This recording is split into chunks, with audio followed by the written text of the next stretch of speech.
Increases in knowledge in history, in human history, have typically been the result of some sort of leap of faith. We have this idea now that this sort of scientific idea that step by step you're working towards some sort of goal that is truth. Philosopher Karl Popper suggested that instead what's needed is to make sort of bold statements and then step by step see if they work, test them out, and figure out. It's sort of a reversal of this traditional scientific approach. Some examples would be Einstein and Darwin. Both of these thinkers were unable at the time of their big theories to find sufficient evidence in the world. This evidence only came about later, and now we think of these theories as the way the world works. And so today I'm going to propose some things and see how they work. Now we have to be careful when we do this too, and we have to realize our own limitations. The text that I'm going to mainly focus on was written by Plato, and it's a dialogue between three characters that I'll introduce later, but I want to start with a quote from one of the characters one of the philosophers who's sitting down and having this discussion, and he uses this to start his talk before he launches into more things, and he says, "You must be satisfied if our account is as likely as any, remembering that both I and you who are sitting in judgment on it are merely human, and should not look for anything more than a likely story in such matters." And so today I would like to try and present to you a likely story, and I'll let you use your own mind and see how it fits together. I'm going to be talking about myth today, the myth of Atlantis. And we need to kind of define myth if we're going to start to think about this. Usually, when people think about myths, they think of these sort of old stories that some long-lost civilization used to describe the world. And we think of them, they're sort of quaint now, they're sort of funny. We don't take them too seriously. But I'm gonna suggest that there's a different definition of myth, and that goes to a deeper level. That's not this sort of cheap, materialistic idea of myth. And I'm going to quote two different thinkers. The first one is Joseph Campbell, who, of course, wrote about the hero's journey and these sort of big storyline archetypes that help to drive the types of stories that humans have always created. And so he says, "Myth is much more important and true than history. History is just journalism, and you know how reliable that is." The second quote, try and get us into this idea of myth, is from Jacques Vallée. Jacques Vallée is a studier of UFOs or UFOs, and a doctorate in computer science, and one of the really great thinkers on the subject. He says, "I do not use the word myth here to mean something that is imaginary, but on the contrary, something that is true at such a deep level that it influences the basic elements of our thoughts. So myth here is something that we build our world on because of the way that our brain is structured." So let's talk about Atlantis. I've got sort of an artist's rendition of Atlantis up here, based on how Plato first described it. I'm going to stick to this first story of Plato's because it's the oldest one that Western history has kind of written down in a sort of finalized form. This story, though, about an ancient civilization that met some sort of disaster can be recorded in almost all civilizations and back to the dawn of time. It's a story about technological disaster. It's not a lost paradise, so to speak. It's, if we want to call it a utopia, it was a utopia that was unsustainable, that could not exist for very long. So let's talk about some of the details. Like I said, Plato's writings about Atlantis come to us through a dialogue between three different philosophers. And the philosophers, well, four, I should say. There's one who's listening. That's Socrates. Socrates is interested in this idea because he's interested in seeing if there's a historical example of his perfect world that he's created, and it's written down in the Republic. And so he's wanting to test this idea. So he gets together with three of his friends, and each of them gets some time to talk, and each of them have a different topic. And so the first one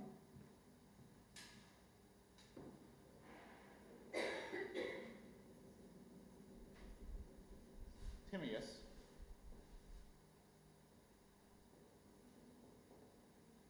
The second is Critias, and he's the one who specifically talks about the history of Atlantis.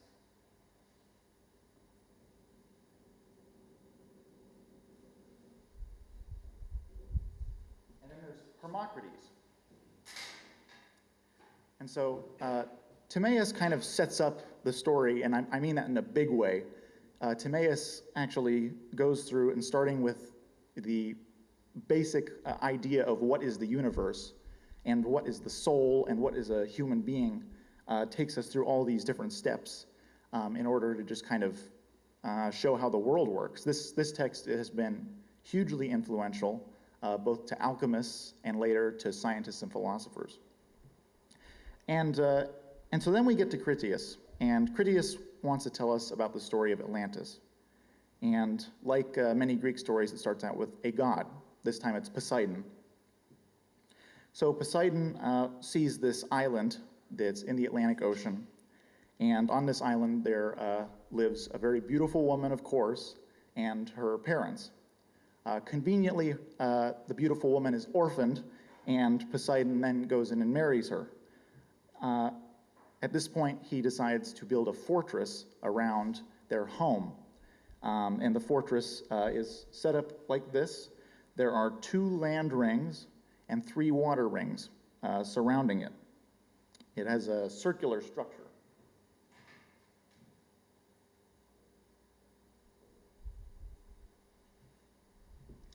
There are 10 sons who are born of this divine union, and there are 5 sets of twins. These twins are given, each son is given a domain over a certain part of this country, and each one has a sort of system of total control. This is not an Athenian democracy or anything like that. This is, in fact, a dictatorship. And so there is total draconian control. There's also a great deal of ritual that's being used by these leaders. Desmond Lee, who's a Plato scholar, says somewhat funnily that they would meet periodically for consultation, which takes place with a lot of ritual, a lot of dressing up, and the catching of a bull, followed by its ritual sacrifice. And so the main idea I want you to get here is that there was a lot of ritual among the leading class.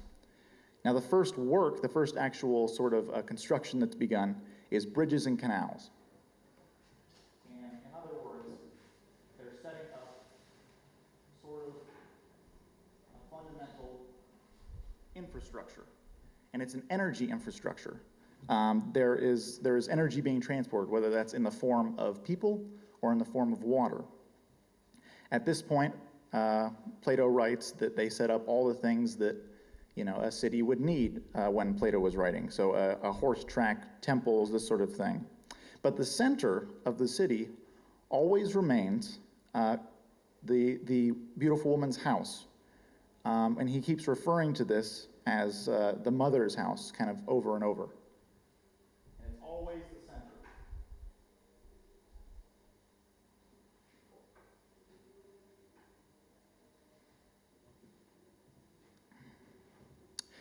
There's intensive mining going on.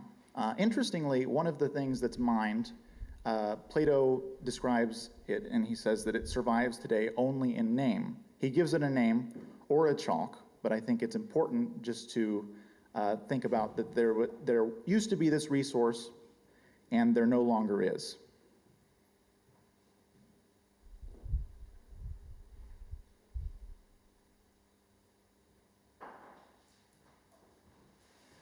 Plato describes the walls that were built on each of these sort of land bridges as being covered with various metals, including this lost metal that we no longer have. And finally, there were elephants being employed by the people who lived in Atlantis. Now, this is actually the second time that we know of that elephants were even mentioned in Western literature. So even at the time of writing, they were already sort of semi-mythical creatures that people had probably maybe only heard of as some sort of legend.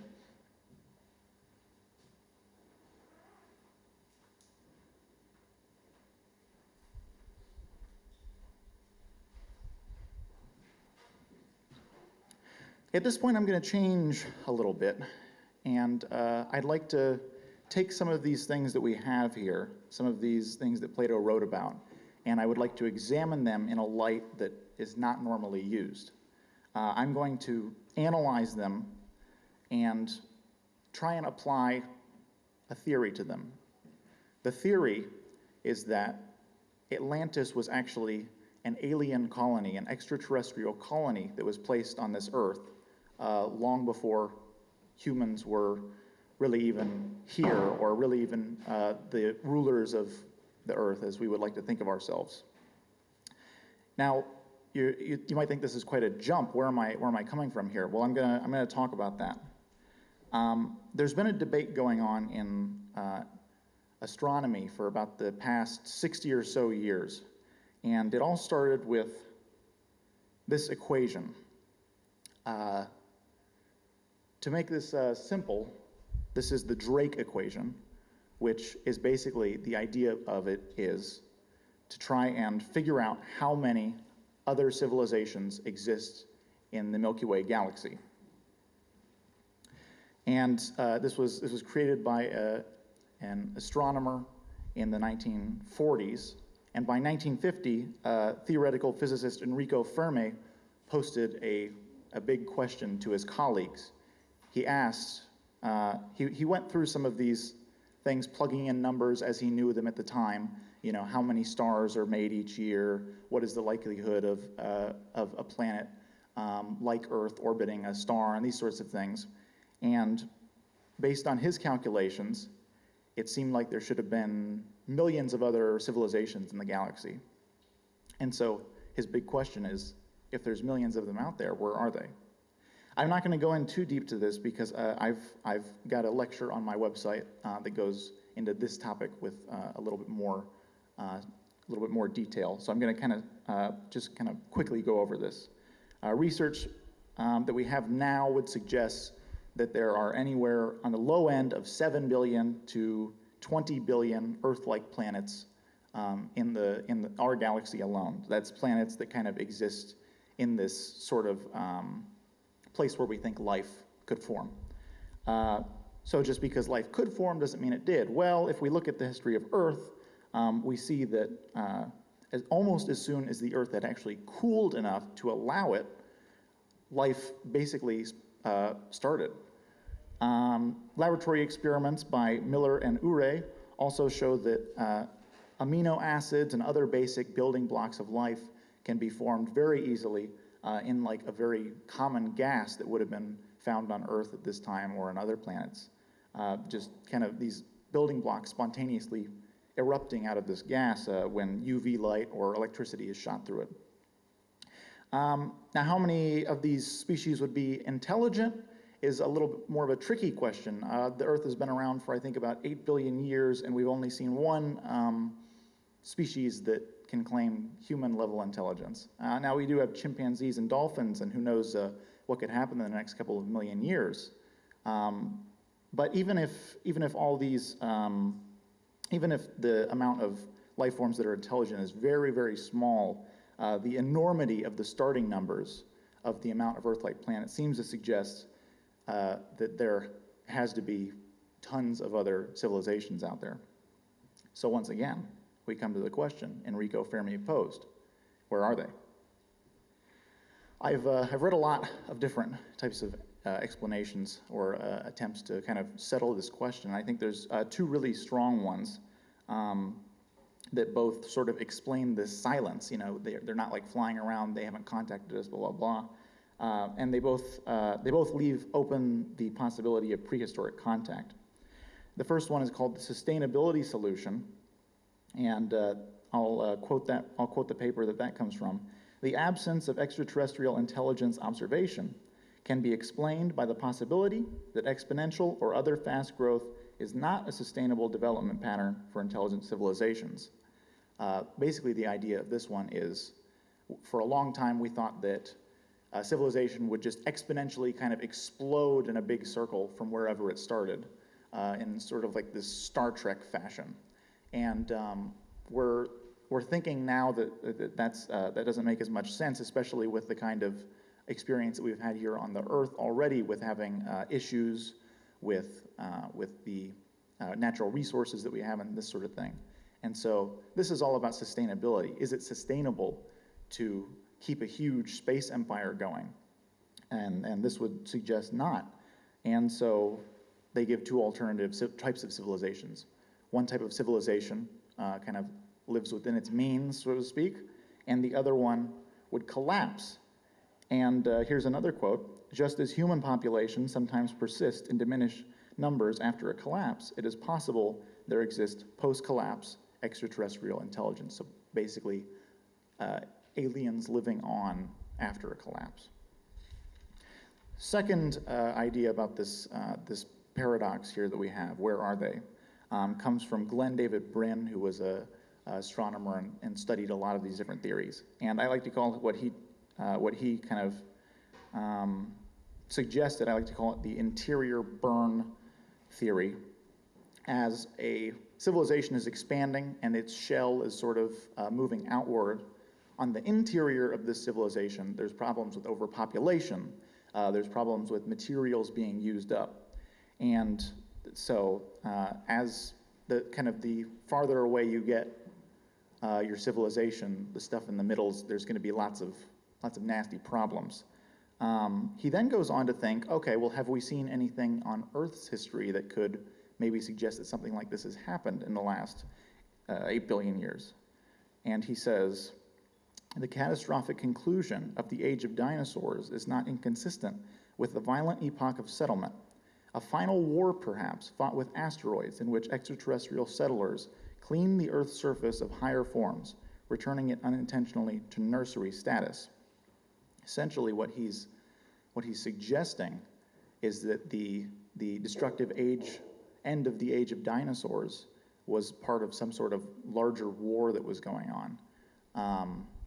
And this would also explain why we haven't been contacted. The civilization that is closest to us and was formerly sort of an empire has had some sort of devastating issues and has collapsed, much like Atlantis.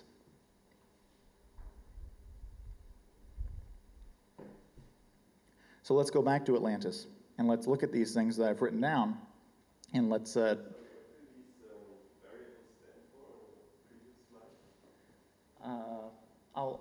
I can tell you about later. Or check out my another video where I go into depth on each one of them.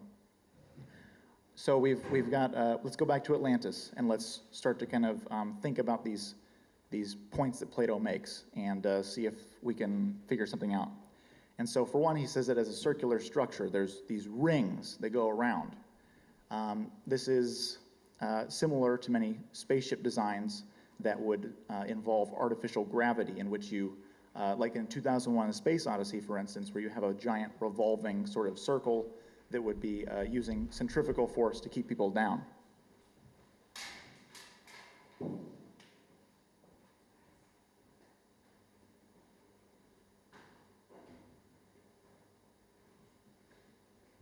Bridges and canals, I think, could be a metaphor, basically, for some sort of energy system. And I'm going to get into this a little bit more later, but an energy system that is part of the Earth or is somehow connected to the Earth in a very, very tight way.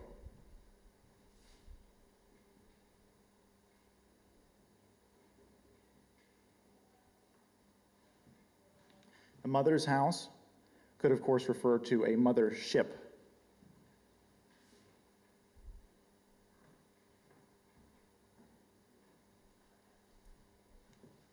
This lost resource could, of course, have to do with, if we look at Brin's assumption that materials and overpopulation could be a major issue for large space empires, this sort of this orichalk, as Plato calls it, could represent some sort of resource depletion. He mentions that we used to have it, we don't now.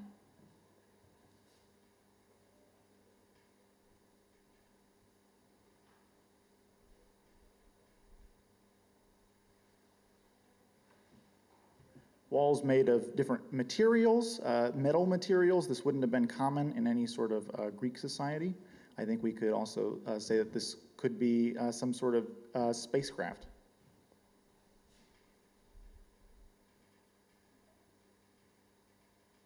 What about elephants? What do elephants have to do with all this?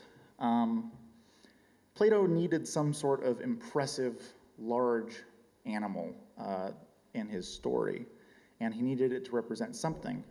If we're going along with Brin's timeline of the end of the Cretaceous period as being some sort of catastrophic war, a large animal that could have been used for different purposes would, of course, been the dinosaurs.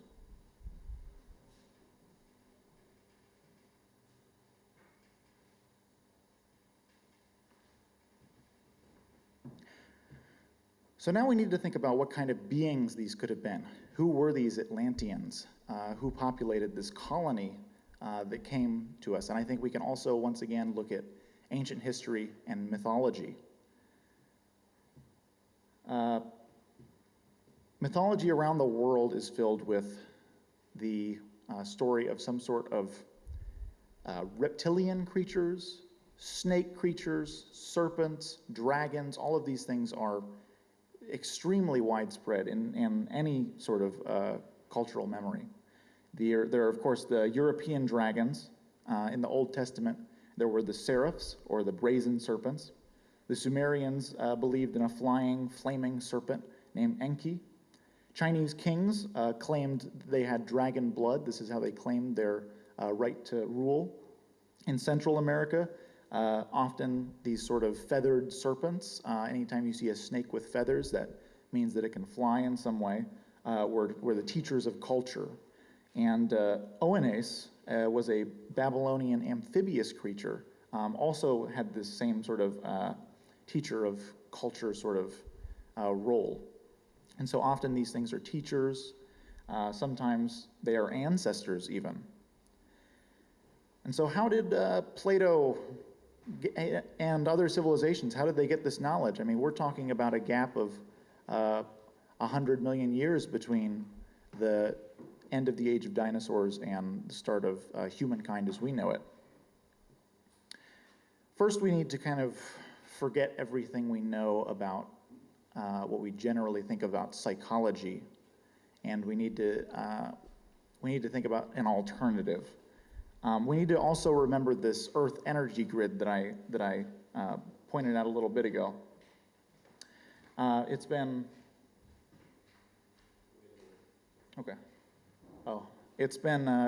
recently pointed out by various scholars that many of the ancient monuments around the world, including Stonehenge, the Great Pyramids, and more, line up in very, very interesting ways and create a sort of grid-like structure over the surface of the planet. And so these ancient civilizations obviously had some sort of knowledge that there was some kind of grid that was already there, either constructed by an ancient colonizing race or discovered and tapped into. And so what were the ancient humans searching for when they were building these structures? Obviously, knowledge and power. And what kind of power, you might ask? There are certain theories about something called torsion that's become quite a hot topic recently. Torsion has to do with spinning objects in space-time and an energy force that's actually created out of that. I think the Russians were the first to kind of come up with this idea. Some people have linked this to UFOs, and it's also in university settings been tested on small scales, and it's starting to look like this is not only a physical force, but a psychic force. And so if the ancients were able to kind of tap into this, this energy grid, this earth grid, they would have not only had access to immense forms of physical power, but also psychic information. And so the psychic information, the psychic imprint of this ancient civilization was somehow transmitted through these sacred sites. I think also helpful here is an idea that comes from Carl Jung. And at one point he has a very, very, I think, evocative sort of, he has a very evocative sort of conjecture. He says that the normal way that we think about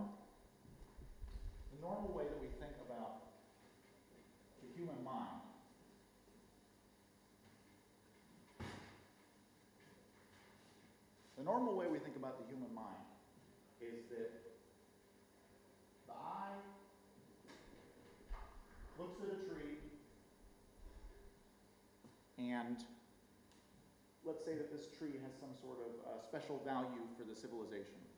The normal idea, the modern idea, is that the brain of the observer, if this tree is known for its power and its wisdom, we think that the brain of the observer is projecting its own thoughts onto this object, onto this tree. And so the thoughts are being projected, and that's why people say, oh, this tree has wisdom. Jung points out that it's equally plausible, although against our sort of common sense, that certain areas, certain things, already possess this sort of spirit. This tree, to our mind, already has a wisdom field or something around it. And when it's brought into the human mind, especially at an early state in human civilization, that the observer is actually affected by this. And it becomes a part of the structure of the human brain, rather than the other way around. So this is another way that we can start to think about how this ancient knowledge can be picked up by people. So this knowledge has been sought throughout human society by secret societies and different groups.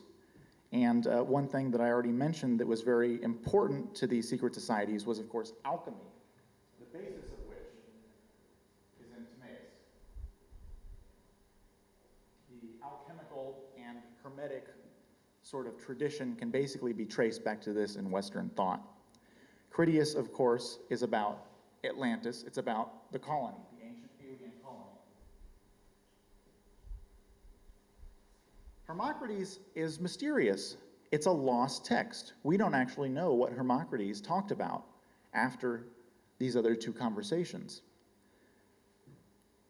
I think that it's not a big jump to say that since we've talked about how the world works, and then we've talked about this ancient colony and its power and everything, I don't think it's a big jump to say that Hermocrates would have talked, if he had the chance in Plato's story, to talk about this earth energy grid.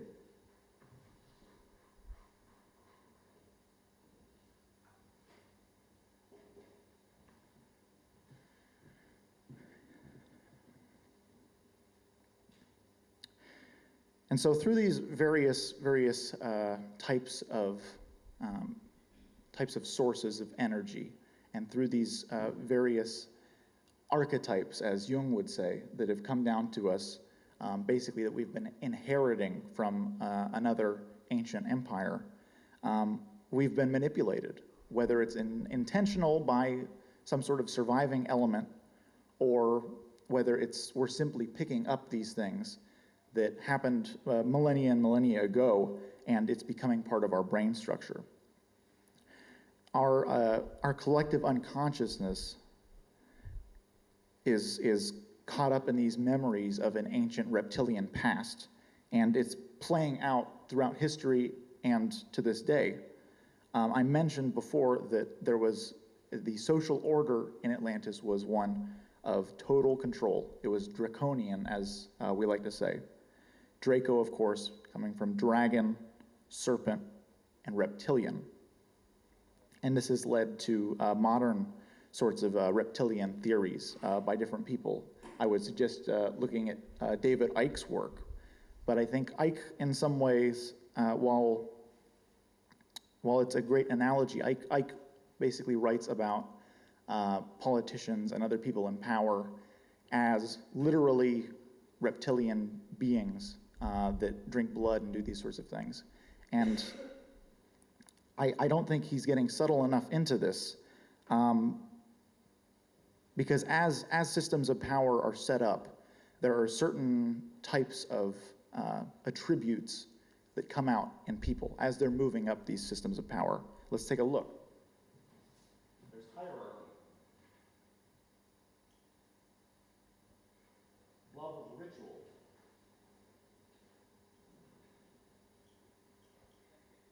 territoriality,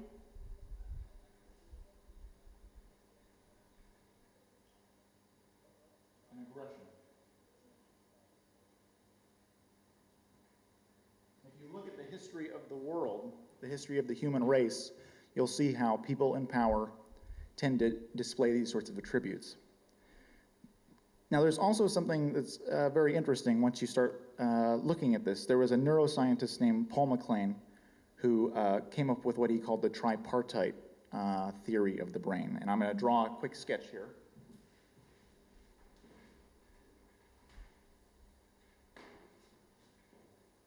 Here's the human brain. Here's the brainstem. He said that there were three parts. Neo-mammalian, this part up here, this was responsible for all of our high and lofty sorts of thoughts and brain processes. In between there was emotions and these sorts of things, and then at the center, the oldest part of the brain is what he named the R complex, also known as the reptilian complex. And he said that the types of traits that we can attribute to the R complex in the brain were hierarchy, love of ritual, territoriality, and aggression. And so each of us, in a way, is set up already to start the ball rolling and to remake this disastrous history that we know about through the Atlantis story and other myths of mass destruction around the world. We're all recreating this. Francis Bacon, who was a member of certain secret societies, wrote sort of a blueprint for America that was used by the founders of that country called the New Atlantis. He wanted to bring back Atlantis. And we're at a pivotal moment in time right now. For the first time in the world, in the history of the world, we have the ability to create sort of one centralized power that can control the entire world, economically, politically, etc. This is within our grasp at this point because of technology and because of the state of politics. This has never happened before. And there's a lot of rhetoric that says we have these new big problems, and so we need a new big system of control in order to sort of face them. What you won't hear, though, is that much of these problems are a result of the systems of control that are already in place. David Icke, who I mentioned before, writes about problem, reaction, solution. Basically, a problem is started. When there is a reaction, the same people, the same systems that started the problem offer a solution, and the solution is almost always aimed at bringing in more power to that group of people, more power to that system. William Bramley talks about something similar when he talks about the third party factor, which is when two or more groups are encouraged to fight by another group which is benefiting from the entire thing. He, in fact, reads all of human history as being sort of an exercise in this. Today, the people, whether they're protesters, police, business leaders, or politicians, are fighting to the delight of certain people who control these systems. Times of change, though, also bring hope. For the first time in history, a world state is possible, but for the first time in history, stateless cooperation between all the people of the world is also possible. We have the chance to start a non-coercive, borderless, voluntary sort of society where free individuals can lead the way forward.